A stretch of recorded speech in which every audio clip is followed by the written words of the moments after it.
So I won't have you introduce yourself, but we've got a good crowd of folks. We've got about a 20-member board that has been meeting since the beginning of the year to look at what you guys looked at a little bit, is the future Fermi Lab, and where is the lab right now, and what are some of the things that are going to be happening at the lab, and what are some of the community impacts that the lab will have in terms of its new operations and its new activities. And so when Ms. Huxtable told us about this, we said, well, this is a great opportunity because this is what we're looking at, and we would love to hear from you all. So for those of you who might not know, these kids are here from Rotolo Middle School in Batavia, and they've been working as part, is it a class or a science group or club? Or? Why don't you introduce yourself too, just a second. All right. I'm Macy Felter. I'm an 8th grade science teacher at the middle school. And I'm Liz Selander. I work in the middle school as a resource for teachers who feel that their students might need a little bit extra rigor, so I pull students out of a classroom, maybe a literature class, a social studies, or a science class, and try to present some information that adds a little bit more strenuous thinking and research possibly. So these students were pulled out of their science class after they had studied a little bit about the standard model, and we wanted to look at this idea of Fermi Lab and its importance to the community and its future. So these kids have done a lot of research, and they all feel that there's a strong future for Fermi in their minds, and they are just going to be telling you about that. Great. And we want to hear from them. So without further ado, one of you is named Brandon, I believe. Come on up, and we'll take it from there.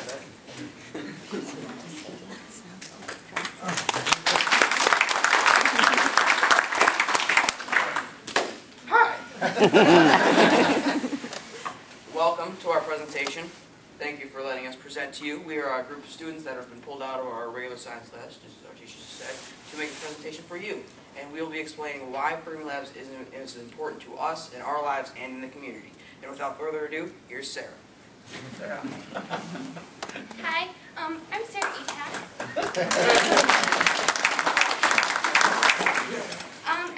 I've been researching the energy frontier and Fermi Lab's relations with CERN and other laboratories around the world, but mainly CERN. Fermi Lab's collaborations with other countries and laboratories have helped them be more advanced in their research and the particle accelerators. The LHC at CERN has been helped out by Fermi Lab a lot because they built the inner triplet quadrupole magnets. Although one of them did fail, they rebuilt it and sent it to CERN in their LHC, and it is now working. They also worked with Japan's KEK laboratory and the Berkeley National Laboratory in California to build other parts for the LHC. Scientists also went as visiting scientists to CERN over a 10-year period to help them build the LHC and other research projects there. Fermi Lab is also known as sort of CERN's insurance policy, because when CERN finds something, Fermi Lab has to refine it and make sure it's true, unless it's with the LHC because it's more powerful than Fermi Lab's Tevatron, so sometimes Fermi Lab can't, but vice versa with CERN and Fermi Lab. They also work together on their annual summer school. It's been going on for 5 years. It's called the CERN Fermi Lab Hadron Collider Physics Summer School. And this year it's going to be located at Fermi Lab. It's projected toward young postdoctorates and advanced graduate students. For 2 weeks over the summer, they go to this year Fermi Lab, and they have daily lectures about the LHC. And it is directed toward people with strong interests in particle physics and the Large Hadron Collider science. This relates to me because my grandfather, Mustafa Etak, was one of the founding members of Fermi Lab, and it's been a big part of our family, and my father was one of his first big jobs, and so it has helped him really get off the ground. And thank you. Now, Brandon and Nathan will be talking about the intensity frontier.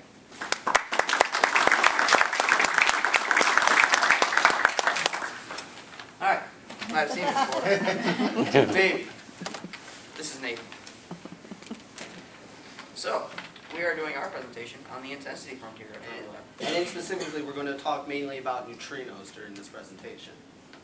So, our thesis statement would be, Fermi is leading the intensity frontier in particle physics and therefore has a very, very high scientific value. So our first point is, why neutrinos? Why Fermi Lab?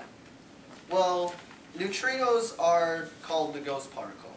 They go through space and through matter, basically reacting with nothing. They have a very small mass, and to put it in perspective, billions upon billions upon billions pass through your body at every single second. Also, by finding more about neutrinos, we can unravel the mysteries of our universe. If we find more about these ghost particles, we can find out about cosmic rays and why they happen, what they're all about, and about the Big Bang. Because neutrinos are because of radioactive decay, we can actually backtrack and find out what happened in the beginning. Okay. So there are a few experiments going right now at Fermi Lab that have to do with neutrinos. They are NUMI, which is neutrinos at the main injector, and MINOS, which studies neutrino oscillations, and MiniBOOM. We will start with NUMI. NUMI comes from the main injector and puts protons through decay tubes that eventually, through decay, produce a batch of neutrinos. Those neutrinos are eventually sent off to MINOS, and MINOS takes those neutrinos and sends them up to Minnesota.